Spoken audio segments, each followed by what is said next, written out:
Very good afternoon, friends. So I hope you're all doing safe as well as healthy. Well, I have been discussing a lot of aspects of India's 12 in a couple of videos, and in the last few videos I've been talking in terms of the concept of prudence related to a deferred tax asset. Now today in this particular video I'm going to specifically talk in terms of that if a company has got a MAT credit, that means they are paying a tax based on minimum alternative tax, and they've got a MAT credit in the books of accounts, would that trigger the need of creating a DTA? And what are the considerations of prudence if we are creating a DTA on the same? Let's take an example to understand this in a little more detail, that when a company has got a MAT credit, what is the status of creating a DTA in the books of accounts? Let's find this out. You name it and we have it.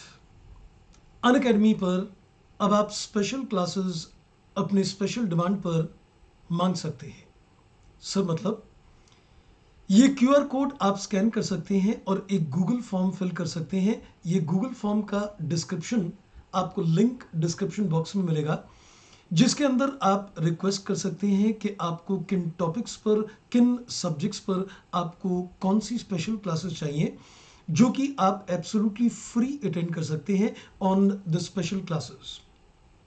तो करना आपने कुछ नहीं है, ये Google form का आपने link open करके इसके अंदर अपनी चीज़ों को फिल इन करना है और आपके स्पेशल डिमांड पर ये स्पेशल क्लासेस कंडक्ट की जाएंगी। तो भाई किस बात का इंतज़ार कर रहे हैं, आइए let's crack it. Let's have a look at an example through which I'm going to elaborate the concept of recognizing a DTA when there is a MAT credit available with the company. D is in the process of computing the deferred tax as per the applicable Ind AS and wants the guidance on the tax treatment for the following. D does not have a taxable income as per the applicable tax laws, but it pays a MAT, that is a minimum alternative tax, based on its book profits. The tax paid under MAT can be carried forward for the next 10 years, and as per the company's projections submitted to the bankers, it is in a position to get a credit for the same by the end of the 8th year. So whatever tax you're paying under the MAT, the company is quite confident that though the carry forward is available for 10 years, but they will be able to utilize that credit within a period of 8th year. The company is recognizing the MAT credit as a current tax under the IGAP. The amount of MAT credit on two different balance sheet dates is given. One is on March 16 and one is on March 18. And then it says the company has got no other temporary differences other than those indicated above. The company wants to compute the DTL as on 31st March, it says 2017, and the charge or credit to the statement of P&L or the OCI for the same, and consider the tax rate to be 20%. Now, first of all, in this case, let's understand one thing. When you calculate a deferred tax, we always say that this is a difference that is a taxable or deductible, and you multiply it with a tax rate. But in terms of MAT credit, we need to be conscious on one part. The amount of MAT credit itself represents the amount of tax. The amount of MAT credit is not the amount of temporary difference, but it represents the amount of deferred tax itself. So you don't need to multiply it with any tax rate. So the information on tax rate is not relevant for me, at least in this particular case. So we can see that on 31st March 2016, the MAT credit is 8.5 crores. And we also know that on March 17, the MAT credit is 9.75 crores. Now, what does a MAT credit means? It indirectly means that you paid this excess tax right now, which you are going to set it off in the future.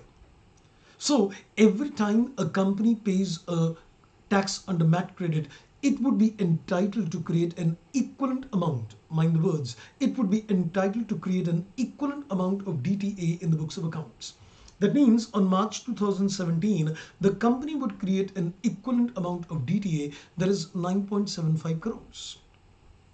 But that does not mean that I am going to recognize 9.75 crores to the credit of P&L or the OCI. I know that the MAT credit earlier was 8.5 crores, so you must have already created a DTA of 8.5 crores in the previous year, and you're creating the DTA to the total extent of 9.75 crores. So the difference, that is 1.25 crores, will be given as a credit to the P&L. So the company would record a deferred tax asset of difference 1.25 crores in the current year. But the question now comes into account that if you want to create a DTA in the books of accounts on account of this MAT credit, we need to look into the concept of prudence as well. And if you need to look into the concept of prudence, then in this particular case, is the prudence met? We're given something that it says the company is given some projections to the bankers, and it is in a position to get a credit for the bank by the 8th of year. So which means the projection given to the bankers indicating that they will be able to get a credit by the end of 8th year seems to be a reasonable certainty that yes, they will be able to get a MAT credit. So considering that there is reasonable certainty, the concept of prudence is met.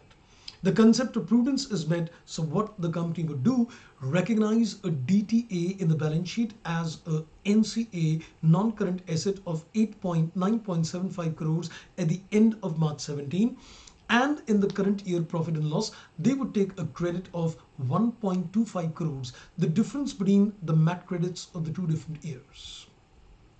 Isn't that pretty interesting indeed? That's all in this particular video. Thank you for watching. Bye-bye and take care.